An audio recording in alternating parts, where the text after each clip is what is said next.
feature extraction approaches during his PhD. So that's why I requested him to take especially this lecture, so that because he'll be the right person to discuss, right, what are the different types of features, which we have discussed, yesterday, that what are features and all. So sir will talk about various types of such feature descriptors which I have been using to extract features, especially handcrafted features from the images and videos. So with this, now I request you to please start the session. Okay, thank you very much, sir, for this introduction. And I hope my screen is visible and I am Yes, sir. able to the presentation and I'm audible. So again, a very good afternoon to everyone present over here. In this session, basically, we are going to see some of the handcrafted features which was majorly being utilized pre-deep learning era. And also even after deep learning came into the picture, even still people are trying to utilize those features and still trying to fuse with the deep learning based features in order to propose the new features, which is the kind of a mixture of uh, handcrafted as well as learning based features. So here we will just have a look on the transition from this handcrafted feature to the learning features. So what are the features that we are going to see in this session is this color, texture, gradient, shape, and the histogram as the feature. A very popular scale invariant feature transform as a descriptor, local binary pattern, histogram of oriented gradient, bag of visual words from where even some learning mechanism started coming, and then convolutional neural network as the feature extraction technique. So before going to the feature extraction, let's take one simple problem just to understand the context here. Suppose if we have a problem of image classification or image categorization, where we have the different categories and samples are available from the different categories. For the simplicity, we just take the examples as the images here in this case. Now, if you look at the statistical learning framework, which is in general machine learning framework, where what we want to do is to apply a prediction function to a feature representation of the image to get the desired output. So it means we want to learn a function f such that if we give any input sample as any sample as the input to that function, then we would like to get the output label, that class label as the output here. And the input that we are providing is actually the feature representation of the image. Means directly image we are not providing, we are providing its representation. That representation can be in any form. For example, we can have the histogram, and even we can have some texture representation, some color representation, some shape based representation, or some other representation extracted from the image by by some means. In general, we say that we are going to learn a function f, and when it is applied to some input image x, basically on the feature of the input image x, then we expect an output y. And then in order to learn this function f, we make use of the training data. And that training data will have the examples as well as corresponding labels. For example, here, suppose x1 comma y1. So x1 might be a sample of suppose category apple, then y1 will be the category apple. Obviously, these categories are going to be encoded in some one hot encoding vector form. It will be in a, this class labels are anyway going to be represented in a vector form. But for simplicity, we can just understand that this y1 is a class label, which may be apple. So similarly, we can have some other sample and its corresponding class label. So like that, we have some, suppose n number of samples in my training data, and then corresponding n number of class labels also here. And then we would like to estimate the function prediction function f by minimizing the prediction error on the training set. So our goal is to minimize the prediction error, means what we are predicting using fx and what is the actual ground truth information of the class label that we have in the training data. And basically it comes as a machine learning problem, and there we will focus on this feature part, means this x which we are giving as the input. Many times instead of giving the raw data as the input, we give its derived features from the raw data itself. And if this function f is learned, then we believe that on the test data, if we apply this function f, then we basically get the predicted output class level on the test examples. And if the accuracy on the training set is very, very good, and if the data set comes from the similar distribution, both training and testing set, then again, the accuracy on the test set should be also good. So now in general, if you see the training phase, so what happens, we have the training data. Then from training data means from every sample of the training data, now we extract the features.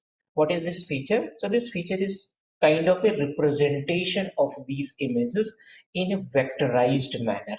Means we extract these features in a vector form and then we give those vectors as the input to our classifier. Classifier means that function f. That function f can be any classifier. Maybe linear classifier, it may be support vector machine, even it can be a neural network also. So any sort of these techniques we can apply, these ML models we can apply in order to perform the training or in a classification setup. So we also provide the training labels as the input to the classifier because we need to basically see that what is the classification error that we are getting. Based on that, we have to train the model also, such that our function f can be better trained and we should have the optimized function f on the training data.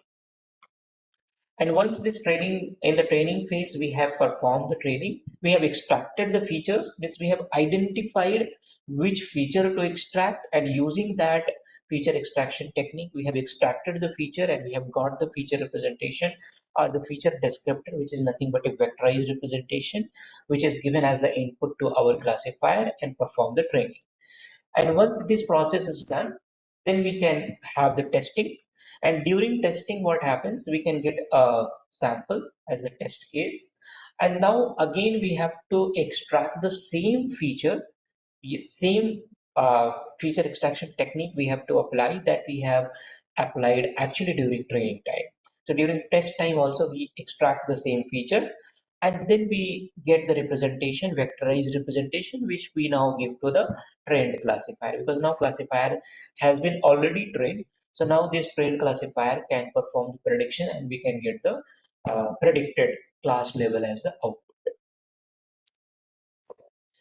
Now a question comes that what is the importance of this two-step process where in the first step we are extracting the feature descriptor and in the second step we are performing the training for the classification.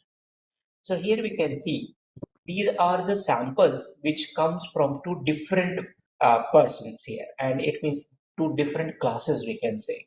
So we have these two different classes, and now these are the images. Now from these images we want to extract the features, and then what is the purpose of extraction of the feature? That the features that we have extracted that is also going to come in some space, so that feature space in which our feature is represented, in that feature space the feature descriptors of different samples of the same class should come closer and the uh, feature descriptors of the other class or the different classes should be away from each other in the feature space. Why we want to do that?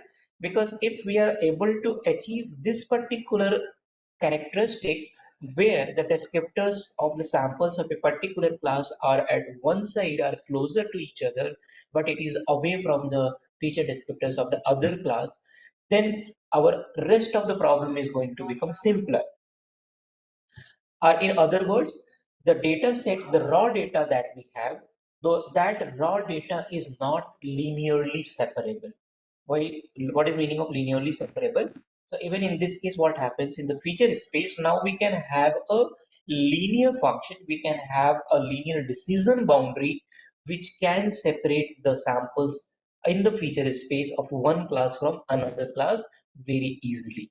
Then if if it happens that our feature extraction technique is designed in such a way that it can map the raw data which was not linearly separable, which was mingled with each other in the raw data space, that is going to become linearly separable in the feature space, then the problem of the training of our classifier will become very, very easy, and we can We can even have a very simpler classifier, just a linear classifier also, which can very well distinguish the distribution of these two classes in the feature space.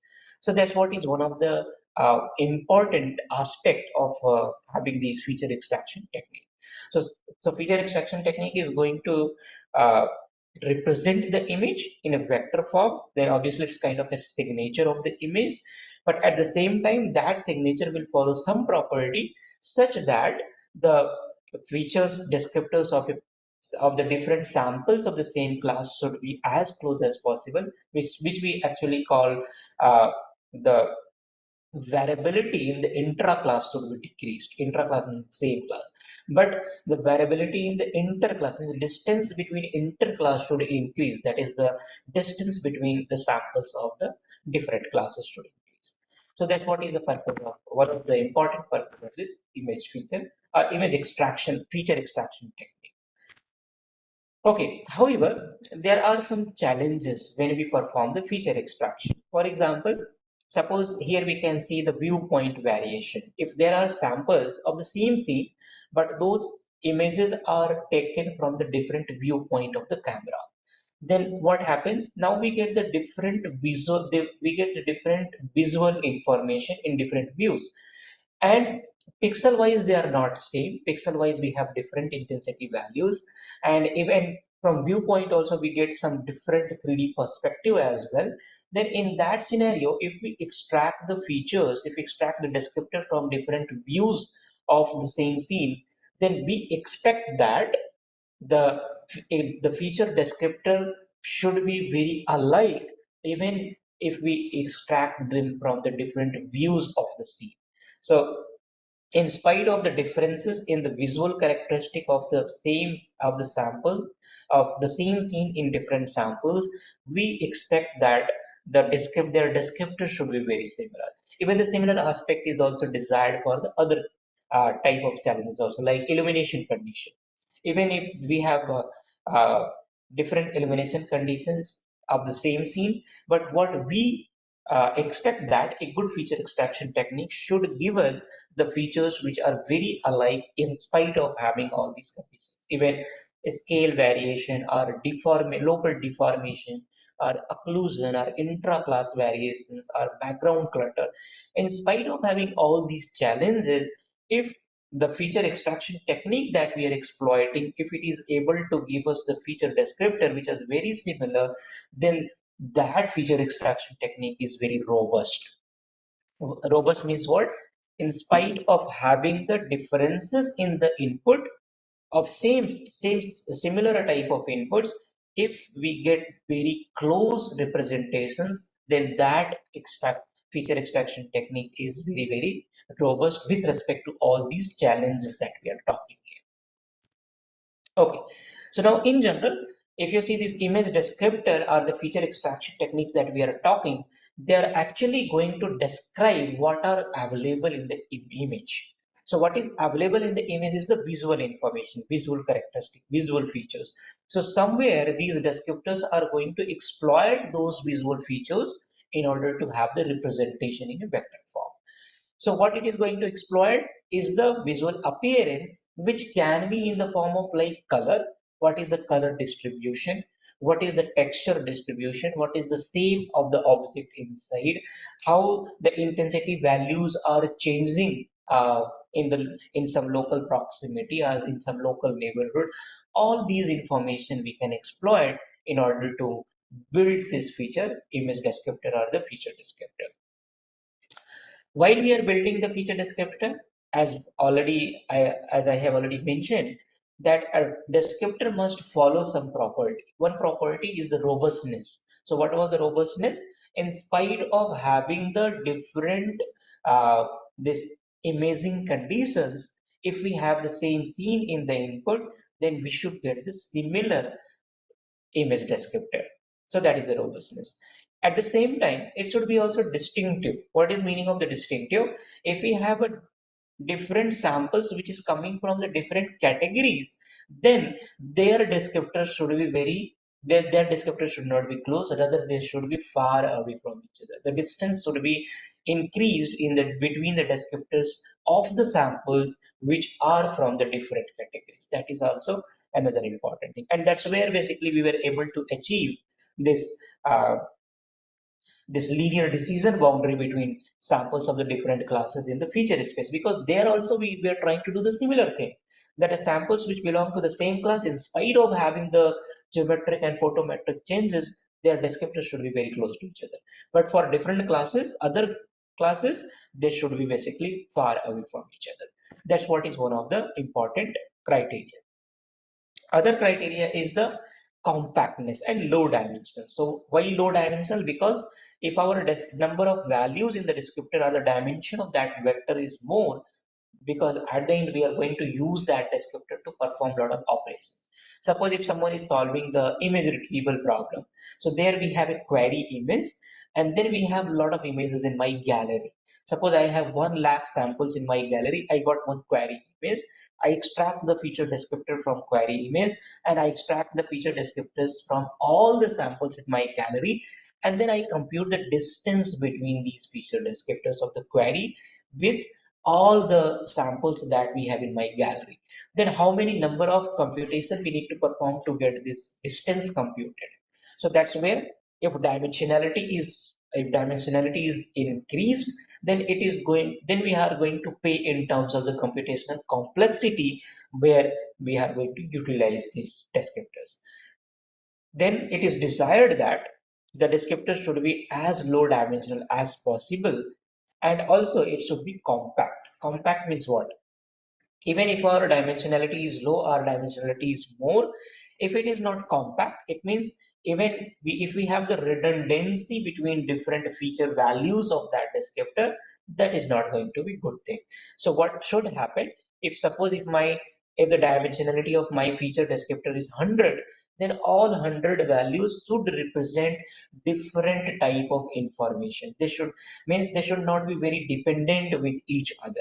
They should be as independent as possible. Then that is going to basically make the compactness. So these are 4 properties that we would like to have whenever we are building any descriptor: distinctiveness, robustness, compactness, and low dimensionality. Then question comes that what could be the good features for a different type of samples that we have. Suppose here in this case, if we want to recognize a beach, for example, we want to encode this information into our descriptor form, then what could be a good feature in this particular case? What we should look here? So obviously there are certain visual layouts here, which if they are present, then only we can say there are basically the same scene of the beach. For example, there is a sand, there is the greenery, there is the water body. If all these are present all together, then this is going to be a good representation. So how we can represent that? So obviously the sand will have its own color. In sand, we also get some texture pattern, and even water also have some different color layout. And if we have the green area, that also has a different color, as well as some different even the shape also which is going to come. So if we were what we need to do is to convert all these visual information into a vector form. So how to do that? For that we have to basically see the different ways through which we can encode the color information, different ways through which we can encode the texture information, different ways through which we can encode the shape information. Suppose if you have to recognize the cloth fabric. So in this particular case, what could be the good feature? So now in this case, if you see, the texture is going to play very important role, because there is going to be a lot of repeated pattern in the cloth fabric. So there we have to see what are the different texture-based feature extraction techniques which can be exploited here. Suppose we have to recognize here a mug. In this case, whatever is the color of the mug, that is not going to play much role while we are saying that this is a mug. But that just gives a different variability into the mug. But uh, that color information is not very useful in this particular case. Even if there is any texture pattern on the mug, that is also not going to be very useful to show that this is a mug. So even in this particular case, a very simple feature as the shape of the mug itself is sufficient to say that this is a mug. So in this case, shape feature is going to be very important. Suppose if we have to apply the feature descriptor in uh, medical domain. For example, here we want to recognize a nodule in MRI data. So here size is going to matter. So now we have to encode that size information. So how size information can be encoded? So for that we have to get to know something about the peripheral of this internal nodule. So if we can get that information, for that segmentation might be required, perform first the segmentation and then take the basically how these slopes are changing at the peripheral. So that information we can encode. Again, the same information is going to be useful. We want to recognize the type of the colon cancer in histological images. In this case, now this is going to be a very, very difficult problem if we look from the perspective of handcrafted feature engineering. Now, for the different classes, it looks very similar.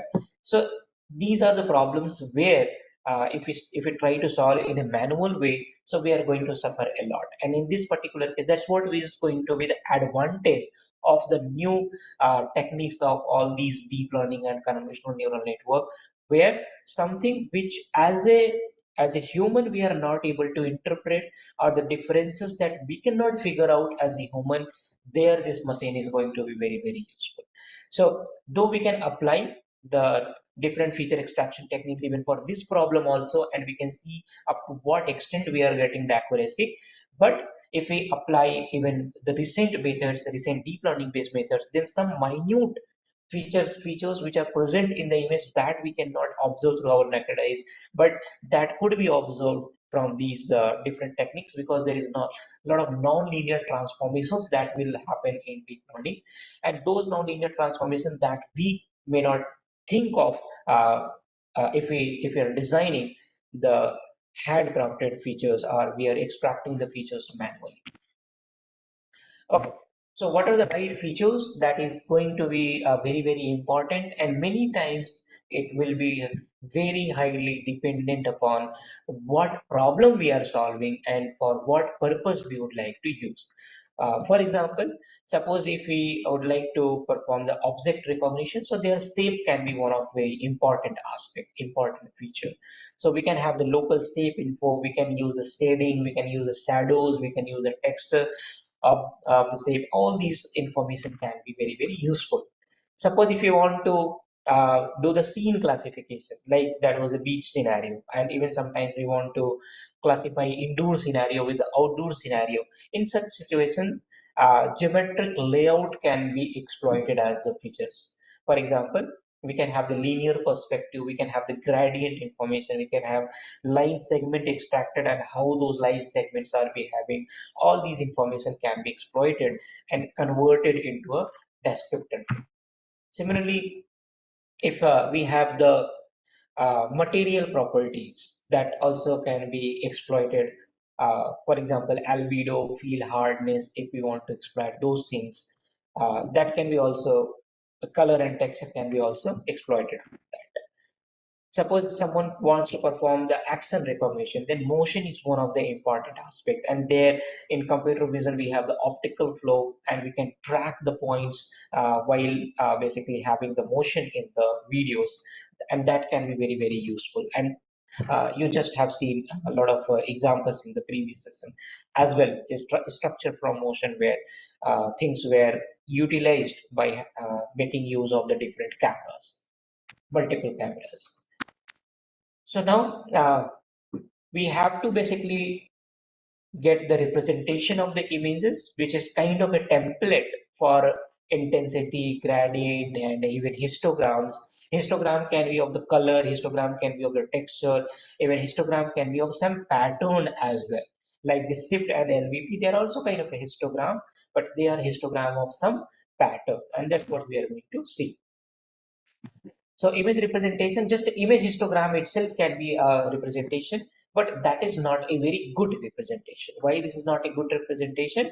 Because the same histogram, even we can have for a very random image, even if we take a very random image, and it is also possible that we can have the very similar histogram for a very different type of images. And that is going to basically violate the a very first rule that we have seen was the distinctiveness.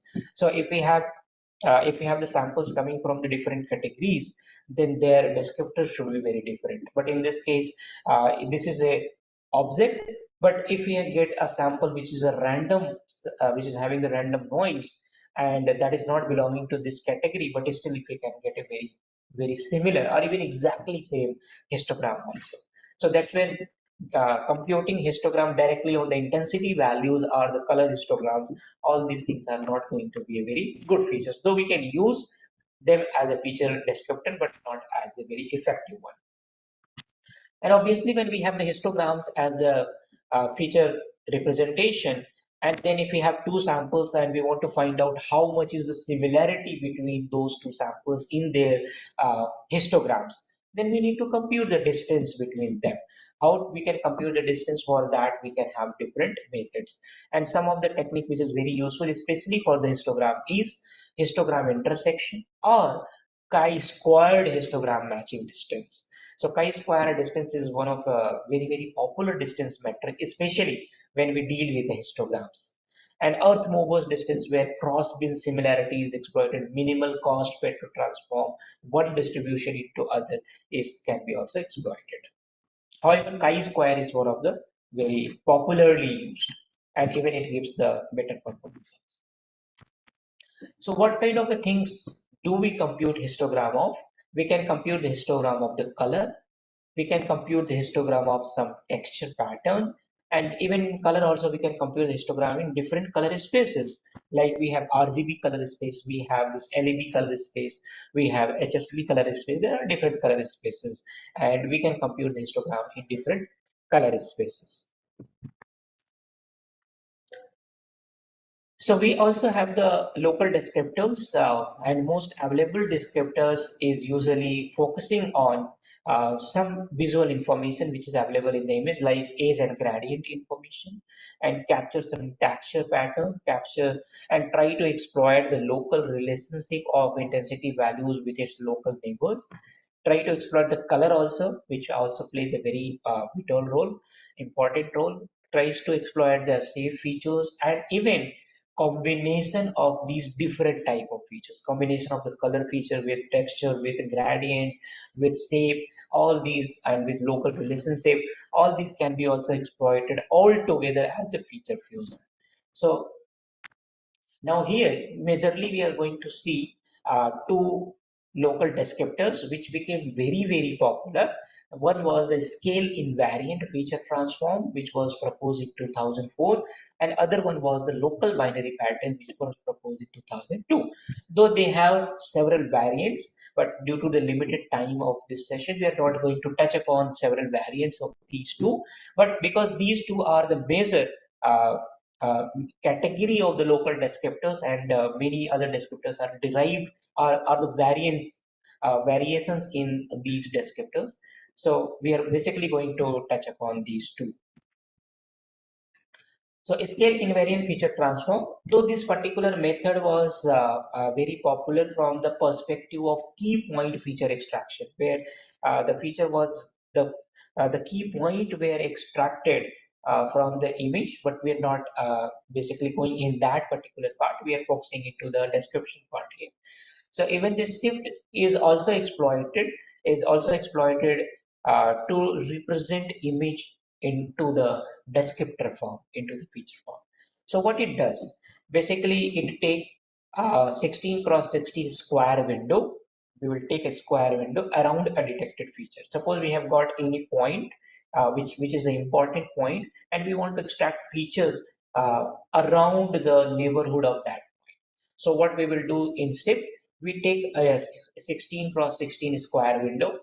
So here in the visualization, we can only see 8 cross 8 window, but the actual computation is performed on a 16 cross 16 square window by this SIP descriptor. So after taking this square window, what do? We compute the age of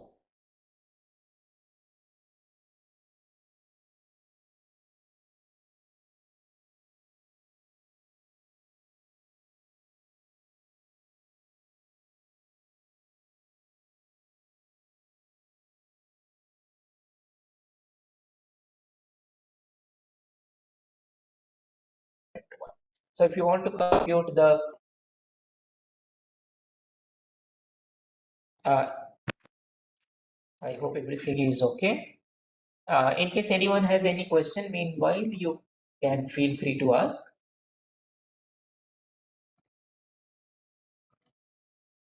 Okay, so what Sir, we, they can only write their queries in the chat box, sir.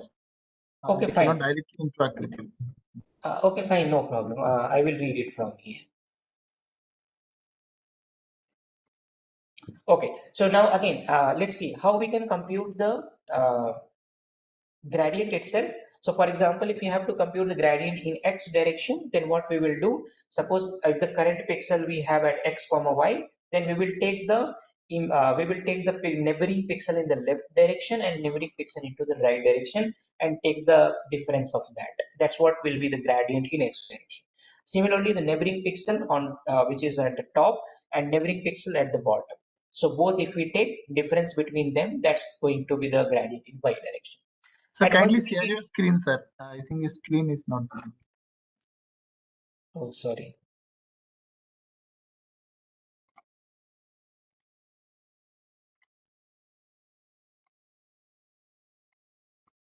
I hope now Yeah, it yeah, is it's okay. visible, sir. Please proceed. Yeah. So we can compute the gradient like this in x direction and y direction. And after that, we can get the magnitude of the gradient. So suppose if the gradient in x direction is gx and gradient in y direction is gy, then the magnitude of the gradient will be under root of gx square plus gy square. And we also get the orientation of the edge. And that orientation we compute as tan inverse of gy divided by gx, means the gradient in y direction divided by gradient in x direction. And if we take the tan inverse of that, that's what will be basically the orientation of the edge that we will get, basically the slope information. And once we get the edge orientation, then what we do throughout the weak edges, means some thresholding is applied so that weak edges should not contribute. And after that, create the histogram of the surviving edge orientation. So how we can compute the histogram of the surviving edge orientation?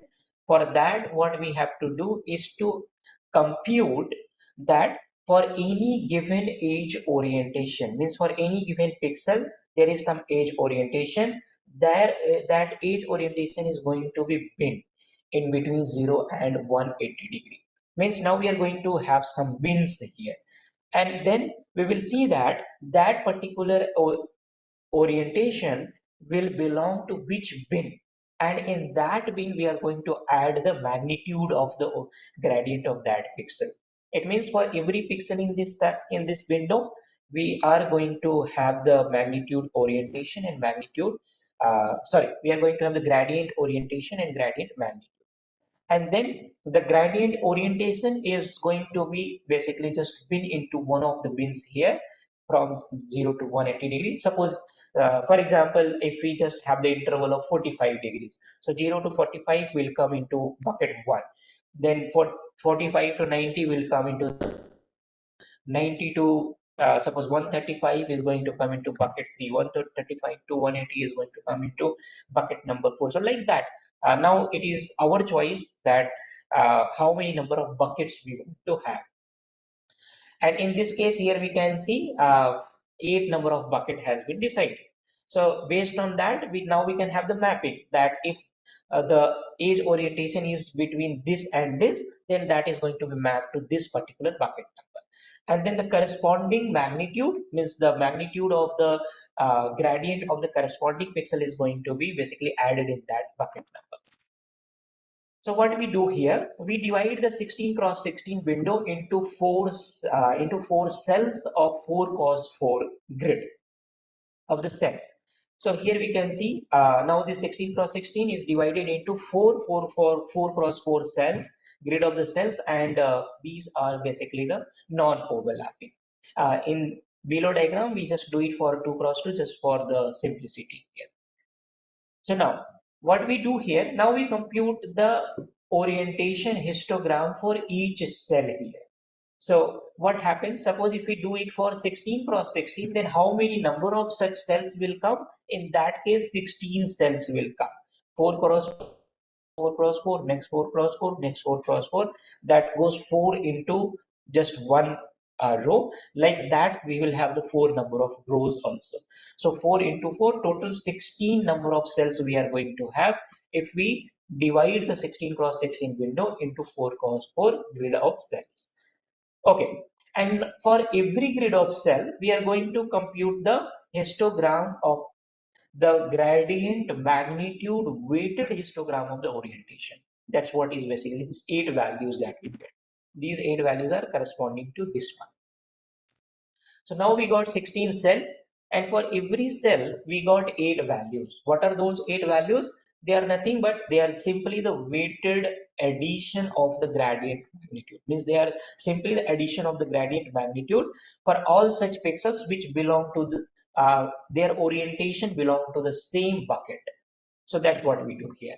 And now because we get, and that's what is basically a vector. So now for every cell we are getting a vector having 8 number of values, and there are 16 cell. So we will basically get 16 such vectors, and if we simply concatenate those vectors, then we will get the 128 dimensional vector here, which is called the shift descriptor.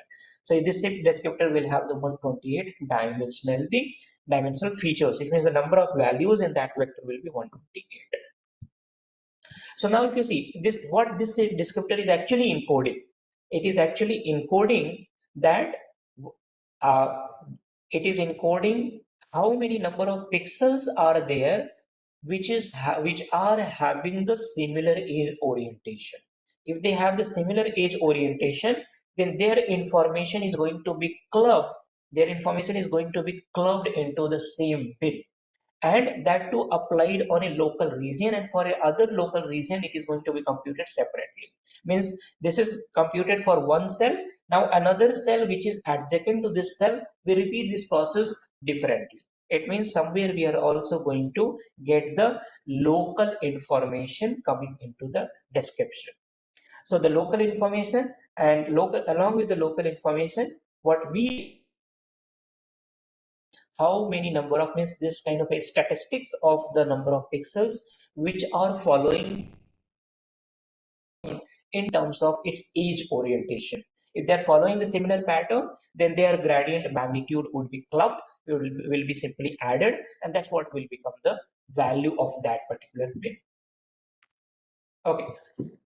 So once we get these descriptors, then we can perform a lot of matching here. So for example, in this case, there are different key points are detected using the shift only, and then taking the 16 cross 16 region around those different key points. Now descriptors are computed in both the images, and then matching is performed. Matching is performed means now we will take all the key point which is detected in image 1 and their shift descriptor, and all the key point which is detected in image 2 and their shift descriptor, and now find out their distances between every pair from image 1 to image 2, and then after that just sort this distance wise and see that what are the key point in image 2. With respect to that, we are getting the smallest distance in between their shift descriptors, and based on that we will say that these are basically the correspondences of the key points or the same points. It means even you can see there is a huge change in the color and in the orientation as well as the scale. In spite of having all such variations, still this particular approach is able to find out that which point in the image 1 belong to which point in image 2 very accurately. So that's how basically this local feature descriptor is going to be very powerful in terms of the matching of the local information of the image. There are several variations of the shift features. We are not going in very detail. There is a PCS shift which tries to reduce the dimensionality. There is a surf which tries to make extraction of this feature, this shift features even faster, means scaling it up. GLOH, spin image, and there are many more variations of this shift descriptors are available.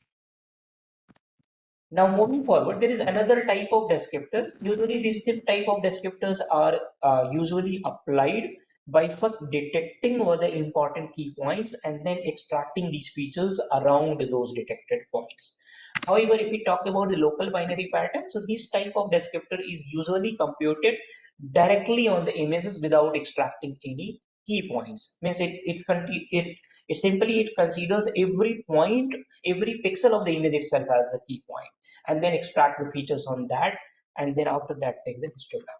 So what this local binary pattern tries to do, it basically takes a pixel and its neighborhood values, and then it tries to find out the relationship between the center pixel with its neighbor. So what kind of relationship it tries to find out? It basically computes the difference here. Suppose if we take 62 minus 70, that comes as minus 8, 47 minus 70, minus 23, 51 minus 70, that comes as minus 90, like that.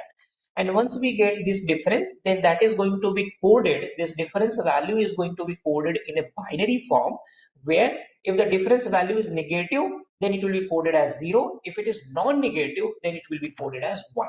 So here, now all the negative values are converted into 0, and all the non-negative values are converted into 1. So now that actually gives us a binary pattern. And this binary pattern gives us some information about how the intensity values are changing in the local neighborhood of the center pixel. Now we can see here. Now in this particular example, if you see all these are zeros and all these are ones, it means that if we move in this particular direction, then intensity values tend to increase, and that's what is happening here. If you see 62, 47, 51, 65, all these are smaller than 70, but if we go in other direction, then 80, 83, 78 and 70, these are going to be either equal or larger than 70. It means what? It means there is a gradual change, there is a gradual increase happening in the intensity values if we move in that particular direction, and that information is going to be encoded in this binary pattern form. Then what we do with this binary pattern? Now we convert this binary pattern back into the decimal. And how we convert? Because now in this case we have considered the 8 neighboring pixel values, then we get 8 binary values also in the pattern, and we know that if we have 8 binary values, then we can represent minimum 0 and maximum 255, and that's what this. And even if you see in our original image also, that was represented using 8-bit depth. So there also the minimum value was 0 and maximum value was 255. And now after getting this binary pattern also, once we convert them into decimal, then the minimum value will be 0 and maximum value will be 255. So it means that we are again after getting, and how to, first of all, how to convert it to the decimal. If you want to convert into the decimal, converting a binary pattern into decimal, same formula is applied. The only thing here is we need to pick from where to start, because in this binary pattern we need to decide one at least one binary bit as the least significant bit, and other one is the most significant, means LSB and MSB we need to define. So that is our choice. Usually what happens, the rightmost neighboring value is considered as a starting point, and we go into anti-clockwise direction.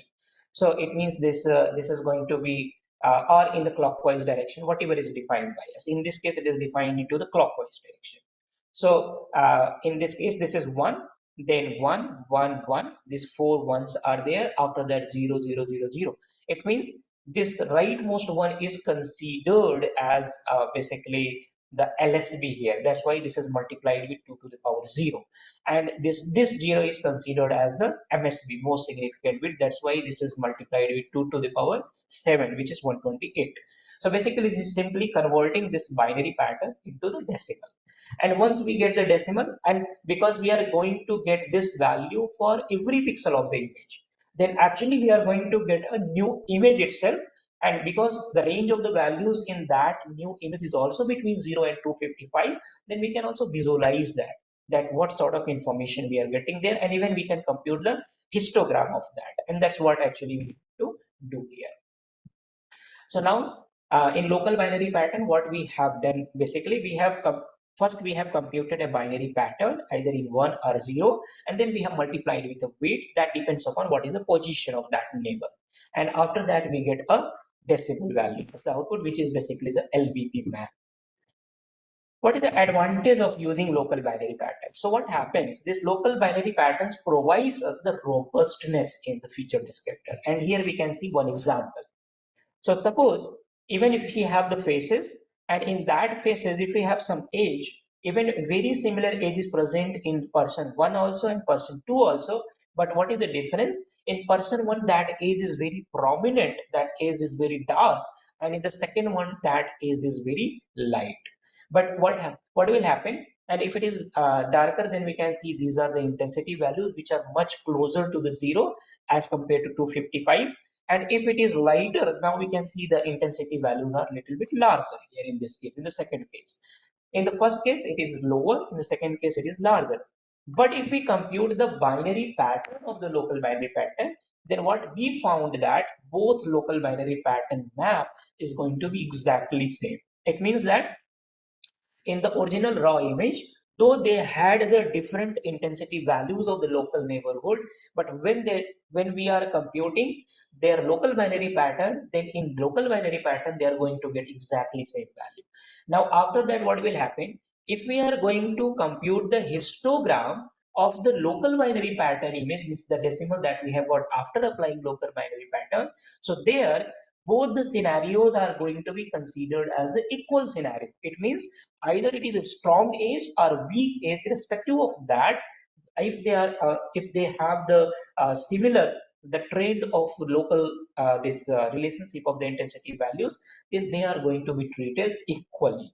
They are going to be treated, they are going to basically contribute to the same basically the this gray label into the local binary pattern map. And that basically provides us the robustness with respect to a strong age or weak age. Here we can see we have a grayscale image, and this is the histogram of the original image. Now, if we compute the local binary pattern, so this one is the local binary pattern map here. And now we can see the local binary pattern histogram, binary pattern histogram. So what happens here, if you see the original image, in original image, the histogram itself is having very less information, we can see. And a lot of uniformity is there in case of the histogram, the original image. But if we see the histogram, the local binary pattern, then we can find that here all different intensity values itself is having some information in case of the local binary pattern, because every every gray label here in the local binary pattern is nothing but that is basically the how many times such type of scenario is repeating in the image. For example, here if you see this scenario, then if we compute the histogram of the local binary pattern map, it means that how many times it is happening in the image, that if you move in this direction, then intensity values is gradually increasing. Similarly, if we have a different pattern, that will give us the a different aspect from the visual perspective. So that's where this local binary pattern became very, very popular, and a lot of variants of local binary pattern have been proposed even in the literature. Okay, I think I need to speed up in the interest of the time. So there are other methods also, which are also very popular, like HOC, histogram of the gradient, and it is very, very popular for pedestrian detection problem. Means there is a pedestrian walking on the road or not. And for this particular purpose, the feature was extracted, and the extracted feature was termed as the histogram of the gradient. It is very similar to what we have seen in the SIFT. This is also based on the gradient, but the way it computes the gradient is basically a slightly different mechanism, where basically divides the image in a again in a different way. Like first it applies the some pre-processing, then compute the gradient, then there are weighted voting is there into spatial and orientation cells. Then there is a contrast normalization, and then after that, all these HOCs are just taken from different windows. So it's kind of a very similar to what the SIG descriptor was trying to do. And once we have this HOC descriptor computed, after that we can train any machine learning model. In order to perform that, whatever is input image we have, pedestrian is present there or not present. We can have a lot of samples where pedestrian is present. We can have a lot of negative samples where pedestrian is not present. And in both the scenario, we are going to compute the histogram the gradient. So here we can see, in case of the positive samples where pedestrian is present, the entire representation of the gradient is completely different as compared to for a negative sample, it is going to be completely different. And that's what is the pattern which is going to be recognized by these classifiers on top of this. And once this model is trained, so here we can see if this particular image is given as the input, so it was predicted as the pedestrian here with this linear support vector machine, which was on top of this. Another very important this feature descriptor is bag of visual words. And in case of the bag of visual words, now if you see the previous methods, they were not utilizing how different samples are different.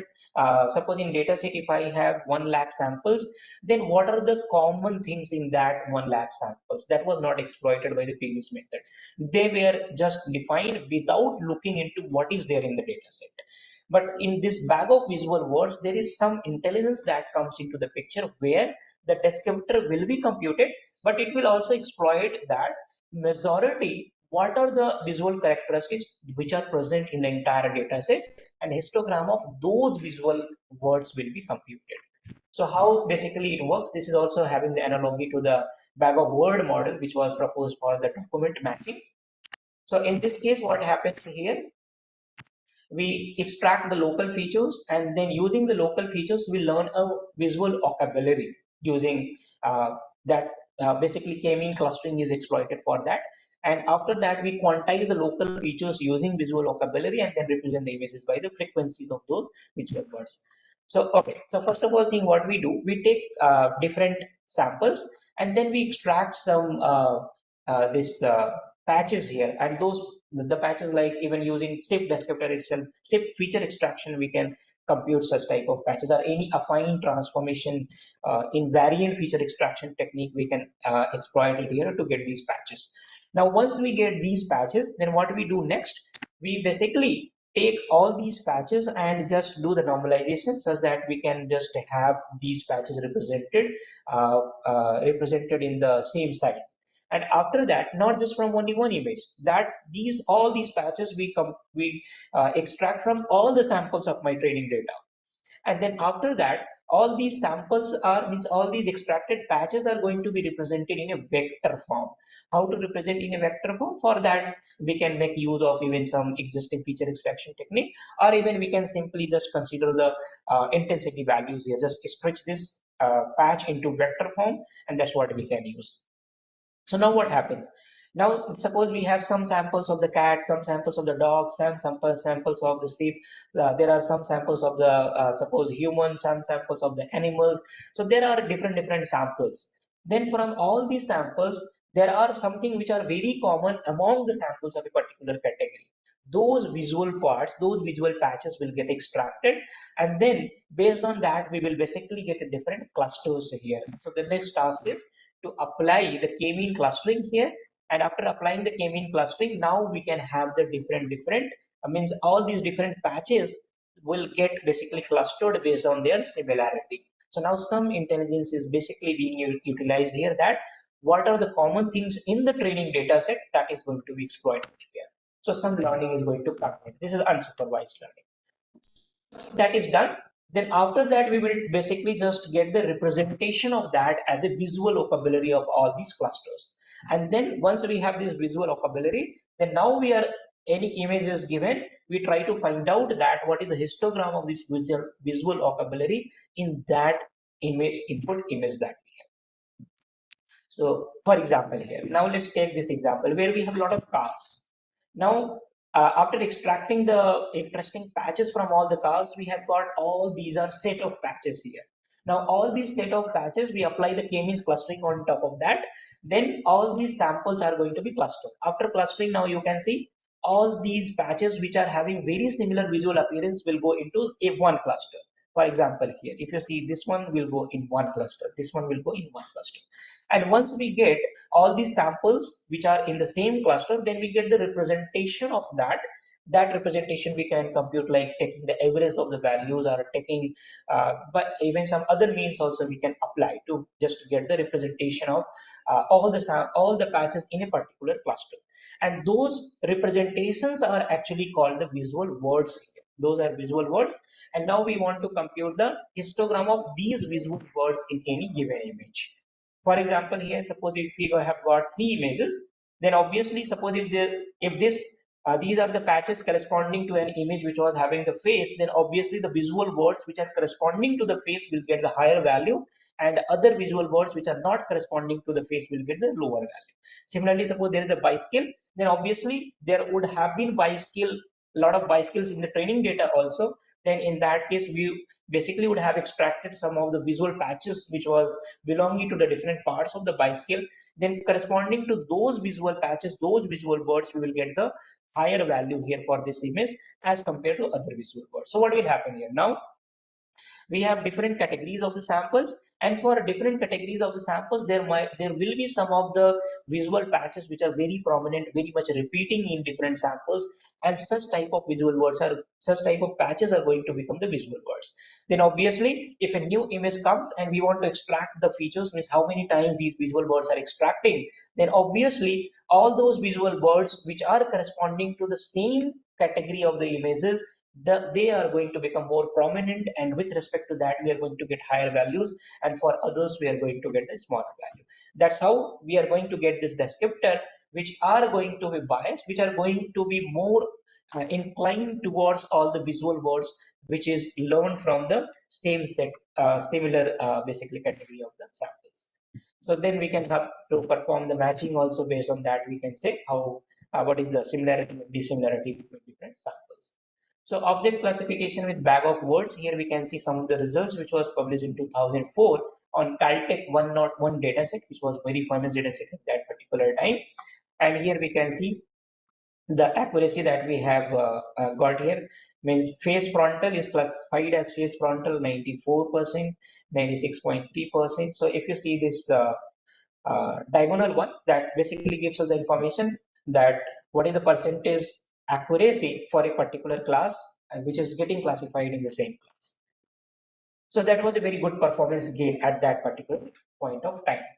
So now moving forward, after 2004, around 2007, 8, 9, these neural network started coming into the picture, and this deep learning started coming into the picture. And 2012, the first CNN model came into the picture.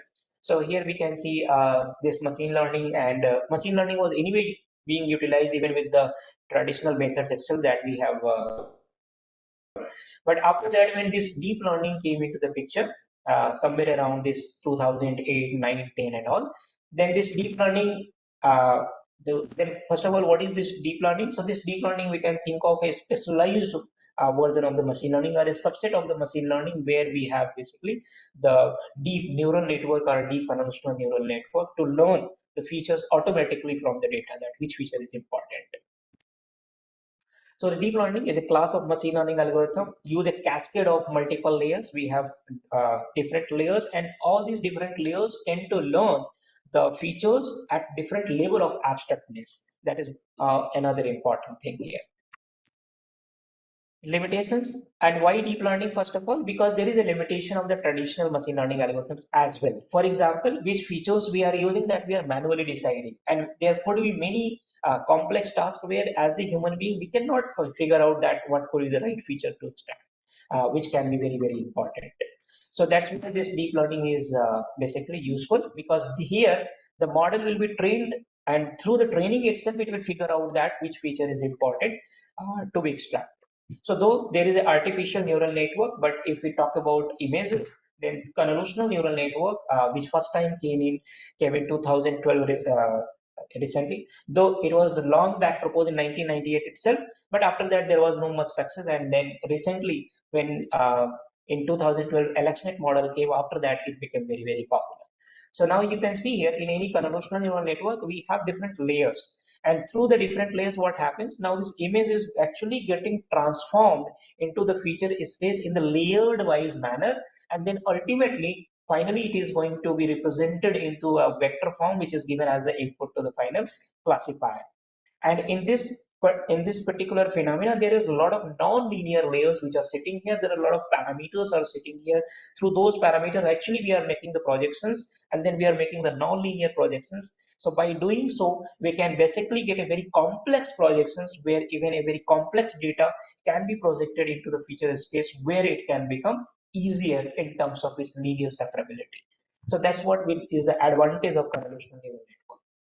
And now we need not to think for very different steps in the manual feature extraction technique, where we do the pre-processing, then we apply some other techniques like k-mean we applied, then on top of that we are going to apply even some uh, basic feature extraction also, because we need to perform the k-mean on the feature itself.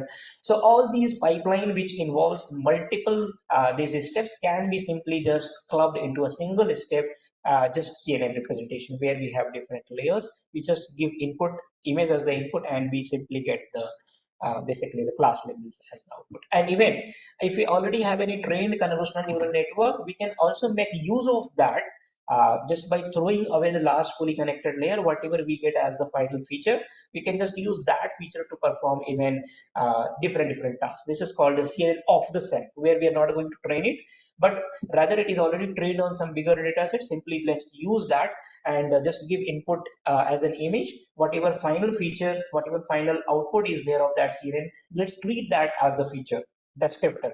And even if in this particular work, the CNN features of the self, it was found that even the feature extracted by a already trained model, even that feature has more power, more discriminative ability as compared to what we have using these traditional methods like local binary pattern and SIP. So that's where after this CNN and these models have come, people have actually shifted toward this particular direction where features are being learned automatically from the data, and also people try to combine these traditional features with the deep learning based features also for different problems or feature fields. So obviously this ImageNet challenge was there, on which this particular model was giving very good performance, this CNN models. So yeah, thank you very much for this particular session. So that's all I had here, just to give you a brief of these very basic feature descriptors. Now, if you have any questions, you can feel free to write your questions. Yeah. Participants, you can write your queries in the chat box if you have.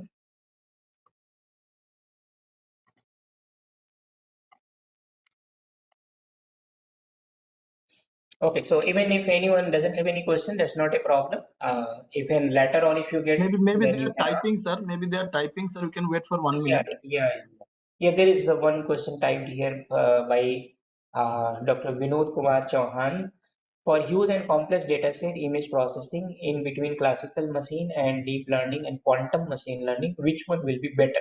So quantum machine learning is still, we need to figure out, first of all, we have the right hardwares or not in order to implement.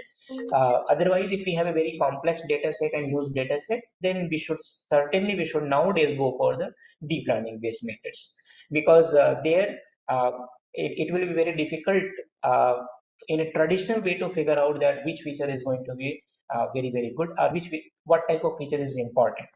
And even there are several features that even we cannot think of that these are the features, and which can be automatically extracted by these deep learning models.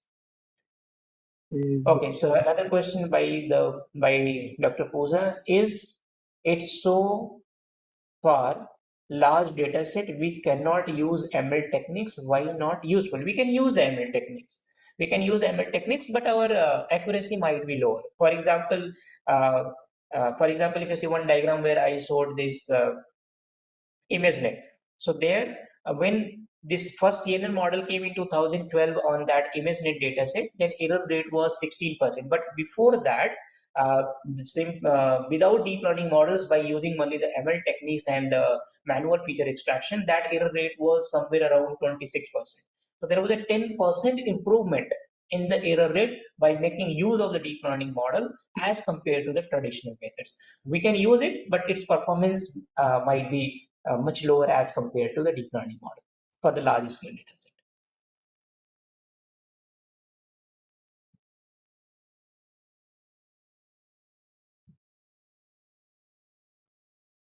Okay, so Thank you very much to all the participants, as well as thank you very much to the organizers